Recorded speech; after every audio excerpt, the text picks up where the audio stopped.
Essentially the same unappreciative crowd full of scumbags from last night. Taking over me, and I can hardly breathe. I need a problem solver, someone to cure my sorrow. It's taking over me, and I can't feel her breathe. This hate is so contagious, sometimes I cannot take it.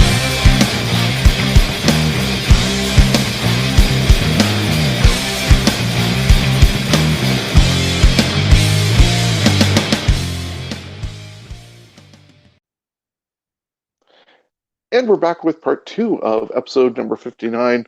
As we just heard, if you got part 1, it was all about Smash and the Northern Tournament. A lot to talk about. Big things coming up in Smash Wrestling. So if you haven't heard that part, go back and hear part 1.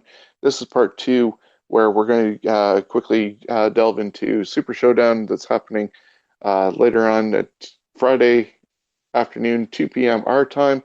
We also look quickly at what's going on with the upcoming events for AEW. And are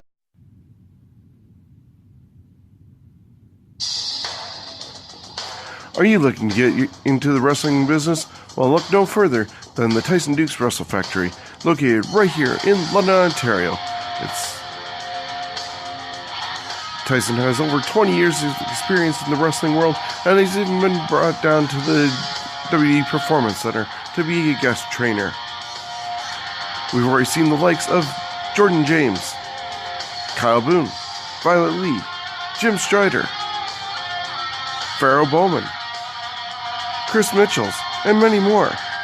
Plus, the new generation that are coming from the second group, such as Josh Pine, Shiloh, Nova, Frankie Ward, and many more.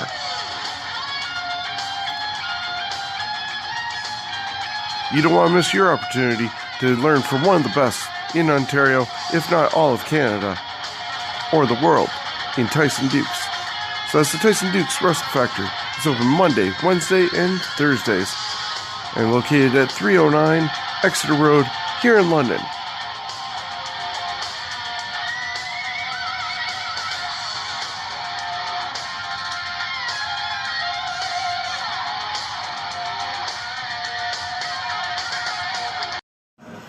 You hear the rumble in here?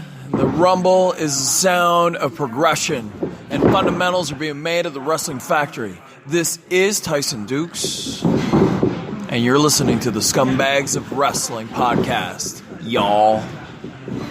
We'll start right now with Chris, who's joining me still from the Sharpshooter podcast. He's a huge New Japan Wrestling fan. I don't catch it as much as he does, but it is huge wrestling news. The best is Super Juniors.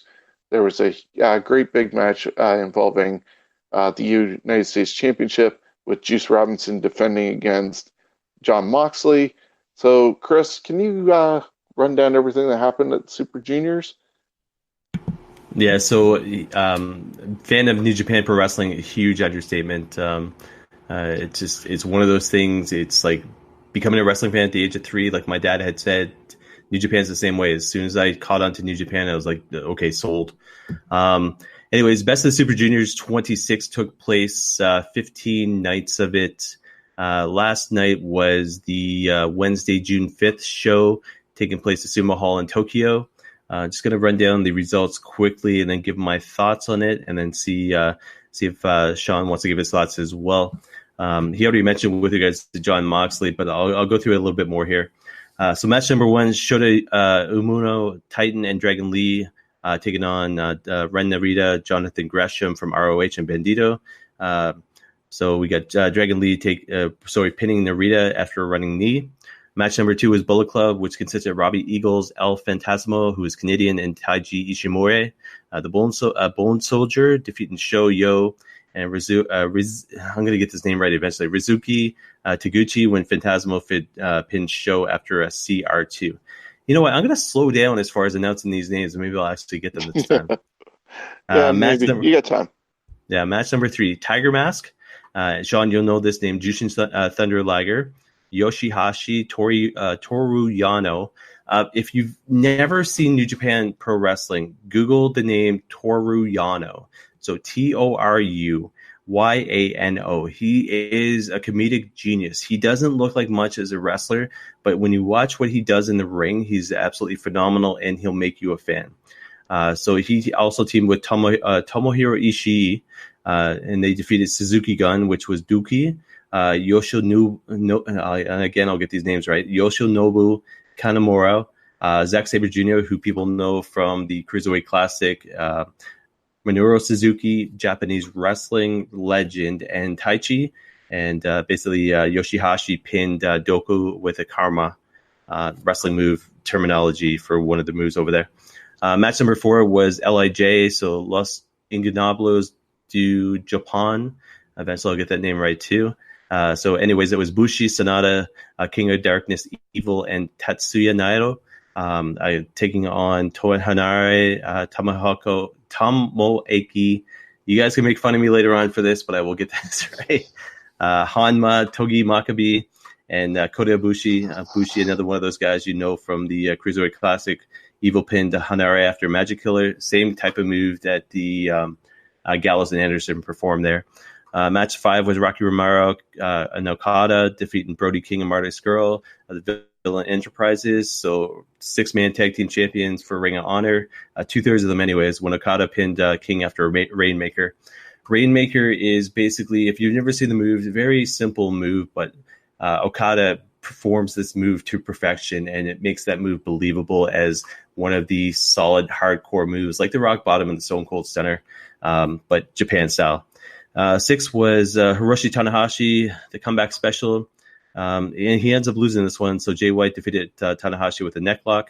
Tanahashi's up there in age, but if you were to take Tanahashi and relate him to anybody that's going to be North American, it would probably be Shawn Michaels. He, to me, is the Shawn Michaels of New Japan Pro Wrestling. So very gifted, very charismatic. His finishing move is called a high fly flow. It's almost Ricky the Dragon Steamboat style, but except for the fact there's a lot more impact to the move. Again, Tanahashi is one of those guys, if you want to see what Japanese wrestling looks like, Google him. Match 7, second last match of the night, IWGP US Heavyweight Championship match. And Sean, this is what you're referring to. John Moxley defeated Juice Robinson with a double arm DDT, which Dean Ambrose used to call it. What was the move? What was the name for the move they used to call it in WWE? It was Dirty Deeds. So I did see the finish, and he kind of lifted him up further than normally for the Dirty Deeds. So it was almost like spiking him. And I did post the full match that somebody had shared on our Facebook page. And there was one part where I saw that Moxley ended up biting Juice in the top of his forehead, just above his left eye.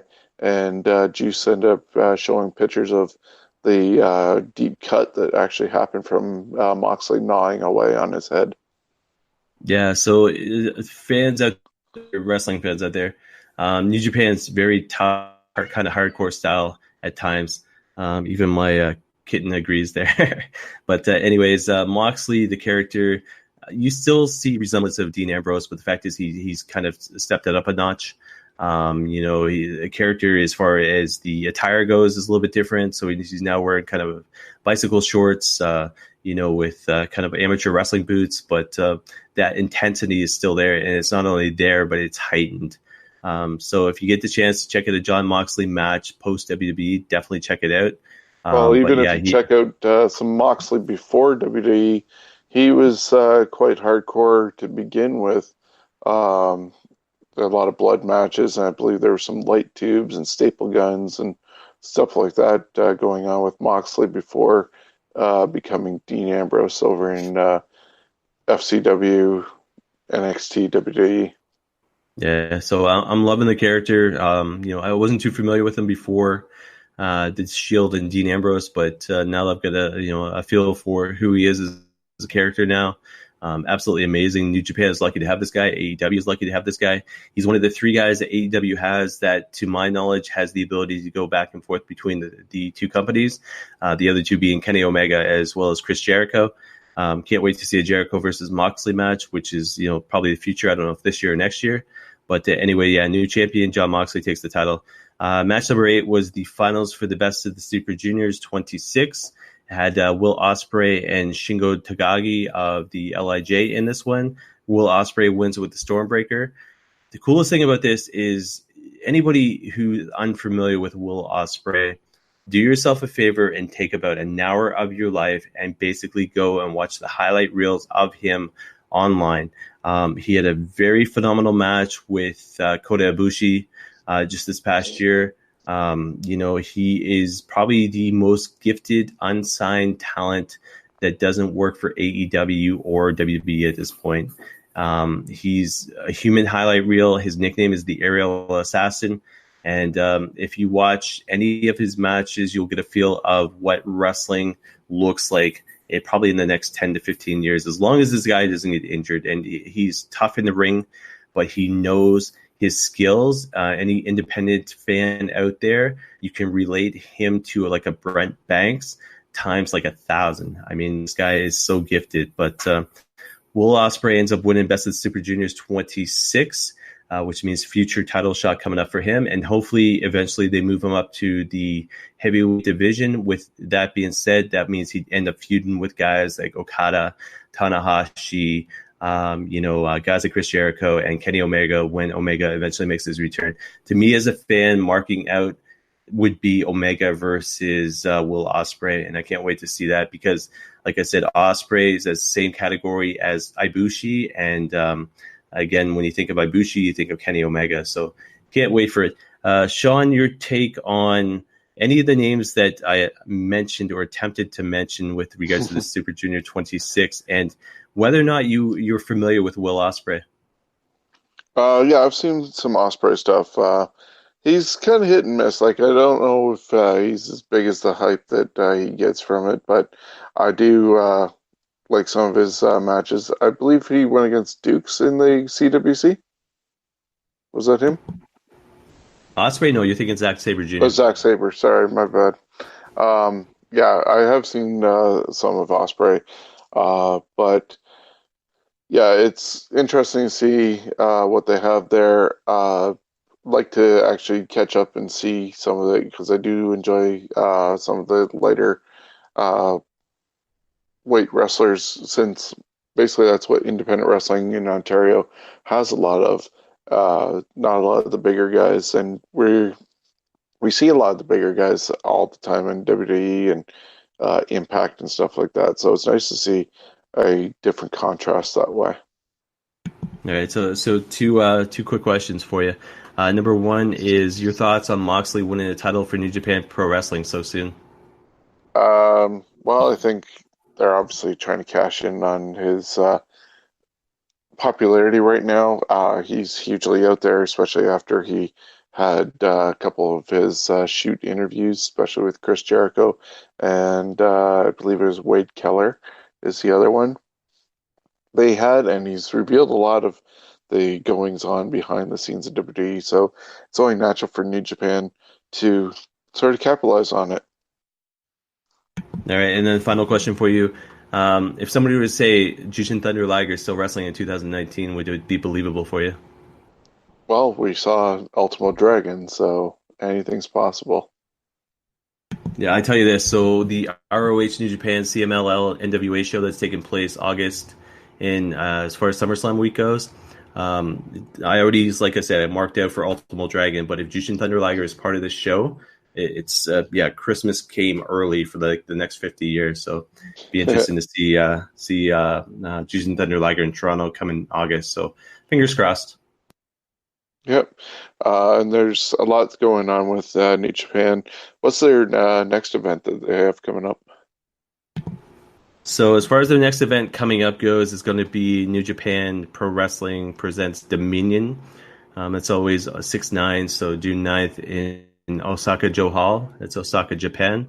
Go through the matches quickly here and then get your thoughts on anything that kind of stands out for you. I know the main event definitely will for you. Possibly the IC title match as well. But matches on the card right now, you got Jon Moxley versus Shota Umino. Satoshi Kojima taking on Shingo Takagi. Takagi, to me, if you've never seen his work, check it out. I remember when I first saw him, and it was only pictures and stuff like that. I thought this guy was a lot bigger. And when I